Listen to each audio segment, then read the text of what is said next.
Hi, I'm the Wildflower Mama, and yes, I did get a haircut. Today, I'm going to show you how to stack and crumb coat a layer cake. Erin made a comment about how my mic, I look so official and so important with my microphone right here in the front, but I don't know where else I would put it. I don't know anything about lapel microphones. Oh my word. Is this what everybody does?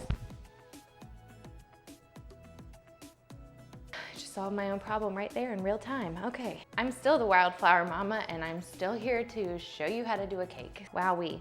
So I know this is going to be shocking, but the recipe I'm using today is my vanilla cake recipe and my vanilla buttercream recipe. You can find them both on my blog. Also shocking, they are both linked below the video. I made this buttercream a few days ago, which I would suggest. So if you've made your frosting in advance and you've put it in the fridge for storage, just be sure to take it out of the fridge about 30 minutes before you want to start decorating so that it can come down to room temperature. Once your frosting is soft, you want to give it a good stir and take all of these air bubbles out of there. Now you can see that there's a bunch of there's a lot of large pockets of air that I'm pressing out here, and that is the secret to smooth buttercream. If you want, you can toss it in your stand mixer and just let it run on the stir setting for several minutes until it's smooth.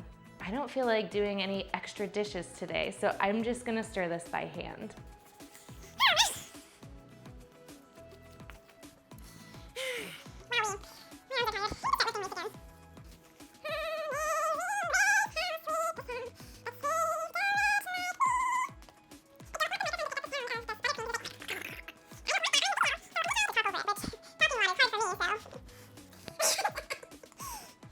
All right, so see how much more smooth that is? There aren't nearly as many air bubbles in there.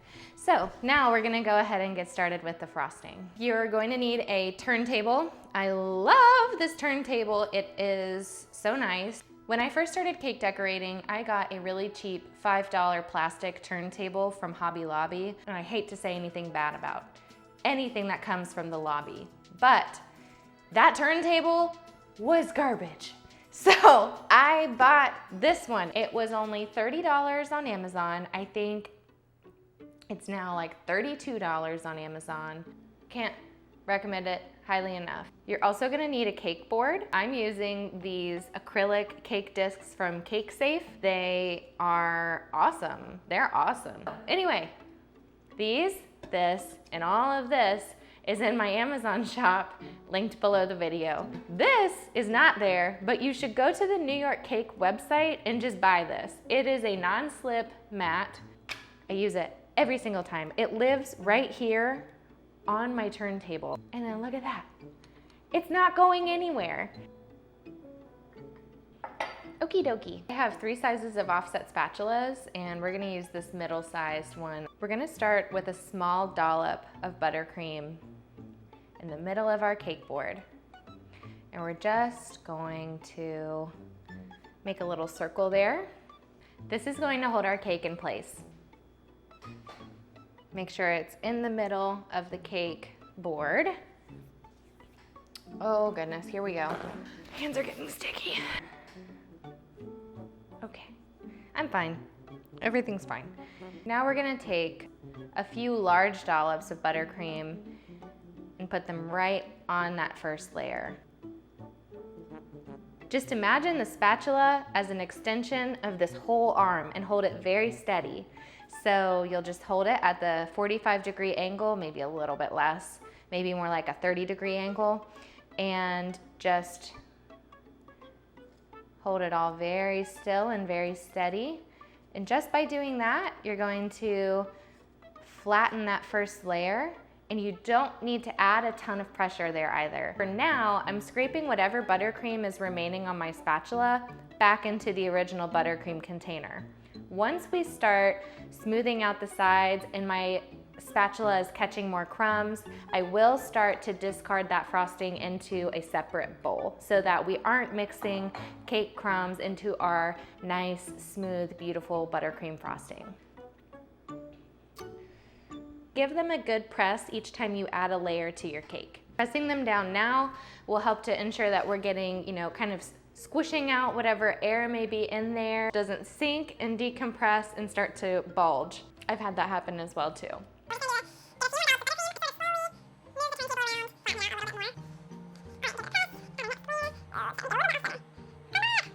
Another tip I have for you is to freeze your cake layers and then move them to the refrigerator to soften up a little bit about an hour before you start decorating. It's always gonna be easier to work with chilled cake layers. Once that buttercream hits the chilled cake, it's already gonna start setting and really working to hold the cake together. If you work with warm layers, it's just gonna start to melt that buttercream and it's gonna be sliding around all over the place.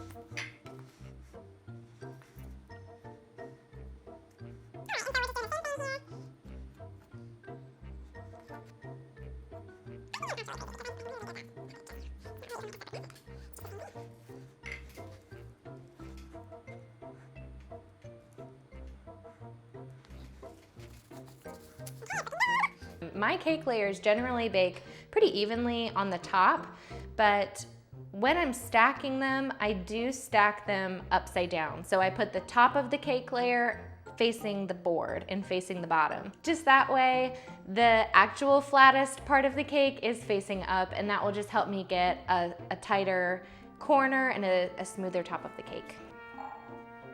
My neighbors are walking by and they're probably like, what is she doing? I'm talking to myself. That's what I'm doing. I'm talking to myself and I'm making a cake.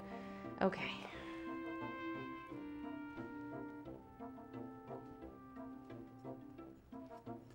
If you've come to this point when you're decorating the cake and you find that your cake is smushing around a little bit, it may be getting a little bit warm, maybe you've been working on it for a little while, and if it's starting to slide around a little bit, just pause wherever you're at and pop it in the freezer or the refrigerator. Another tip would be to make room in your freezer or refrigerator for your cake, because it can be very helpful as you're decorating to take breaks and put it inside. Depending on how elaborate your design is, it may be taking you a while to get it done. And if you are putting your cake in the freezer, it really doesn't need a lot of time, maybe just about 10 minutes, and then you should be good to go.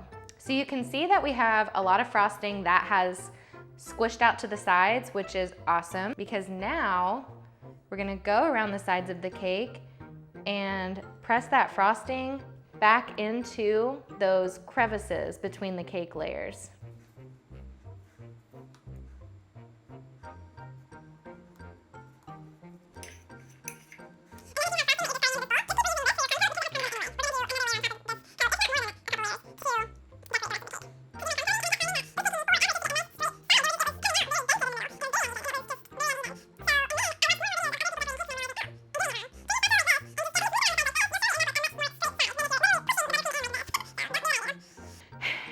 Be the point where you're wondering, wow, that seems pretty obvious, Sydney. Why am I listening to you? Why are you teaching me how to decorate a cake?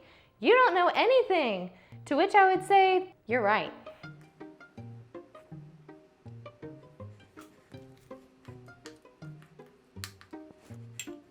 And actually, my cake really is looking pretty off-center. I'm gonna go ahead and use my bench scraper to sort of push it back and correct its alignment.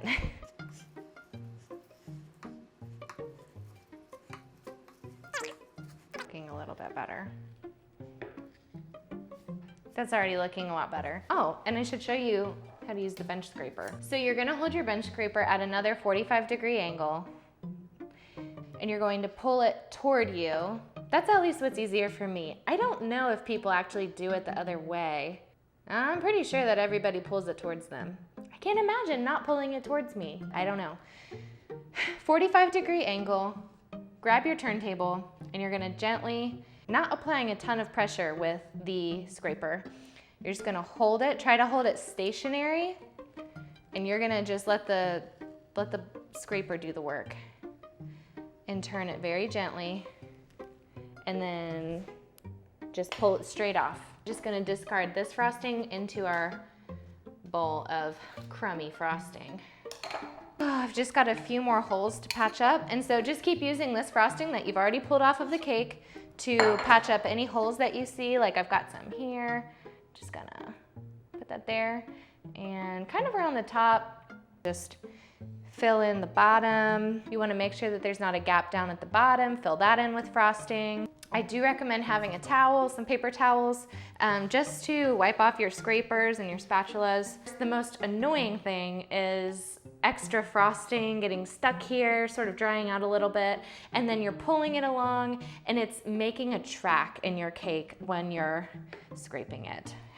Make sure that I've got all the excess frosting off of this spatula here, and we're gonna trim up the top before I put it in the freezer. With a 45-degree angle, we're just gently going to push these ledges into the center of the cake and lift. And you don't need to apply too much pressure. I feel like I've said that over and over again, but you really don't, because otherwise you're going to push the frosting outward as well. And we really just want to push it in toward the center of the cake.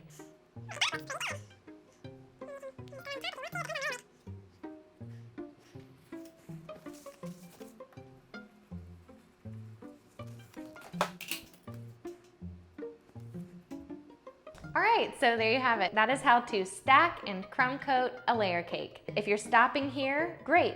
Finish it with some fruit or piping or whatever, or just serve it as it is. I mean, I really think it looks just fine. If you want to continue decorating and adding more layers of buttercream, then go ahead and pop it in the freezer for about 10 minutes before you continue, because we need to let this crumb coat chill and really set in to trap those crumbs in that crumb coat layer. That is why we did this, so that no other crumbs get out into the rest of our cake design. In my next video, I'm gonna be showing you some of my favorite and most used piping tips and some different techniques for each of those piping tips. If you liked this video, please give it a thumbs up and don't forget to subscribe to my channel. If you have any questions or comments or feedback for me, I would love to hear it. You can leave it in the comment section below or email me, Sydney@wildflowermama.com.